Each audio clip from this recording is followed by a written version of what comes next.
everybody. I want to read Romans 9 verses 30 through 32, and I'm gonna read it out of the NLT and the NIV, but I'm gonna read the NLT first. Let's talk about Israel's unbelief. What does all this mean? Even though the Gentiles were not trying to follow God's standard, they were made right with God, and it was by faith that this took place. But the people of Israel who tried so hard to get right with God by keeping the law never succeeded. Why not? Because they were trying to get right with God by keeping the law instead of by trusting in Him. They stumbled over the great rock in their path. So I'm going to read it in NIV, and then I just got to find it, though, because I like the way it's worded in this one as well. So it says, "What then shall we say? That the Gentiles who did not pursue righteousness have obtained it, a righteousness that is by faith. But the people of Israel who pursued the law as the way of righteousness have not attained their goal. Why not? Because they pursued it not by faith, but as if it were by works. They stumbled over the stumbling stone." And I kind of wanted to just take that verse as a basis for what I'm about to say next, because oftentimes we confuse what's that scripture? Faith without works is dead.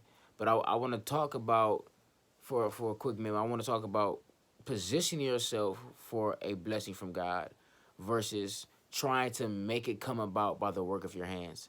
Because sometimes we can hear God promise us something. We can hear Him promise us a new car. We can hear Him promise us a spouse. We can hear Him promise us some finances. And the problem is, we hear that, we have a good intention, we have some enough faith that the goal is achievable, but sometimes we take that faith and we put it in our own hands.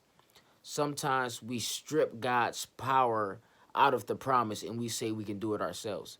You know what I'm saying? If God promised you a spouse, that does not mean to join every dating app that there is and trying to find your spouse.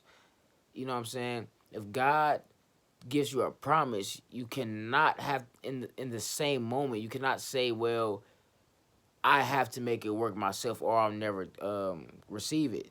There's a such thing as positioning yourself. When you position yourself, when you're simply just obeying God by doing the instructions He tells you to do, you will receive it. You know what I'm saying? That is your faith in works, because you're just being obedient. Being obedient is your work. You don't have to go out there and just try everything trying to make it work. That is you being rebellious. That is you looking at God and saying He can't make it happen on His own.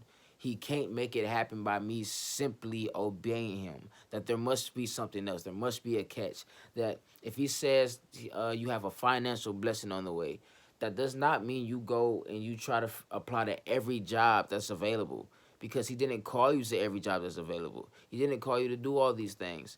You know what I'm saying? If he specifically instructs you to apply to a job, then that is your obedience to God, and that is how it's going to come. But if He did not tell you to apply to these jobs, and this is an example, that just means He has a different way of it coming, and it's going to come by faith. It's going to come by you being in position.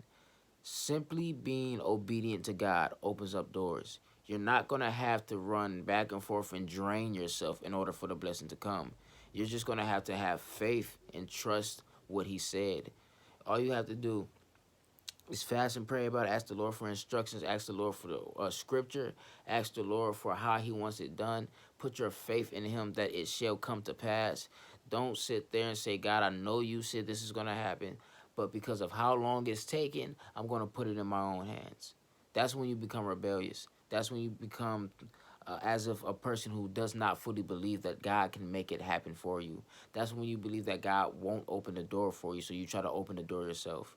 Wait on the Lord. The promise will come.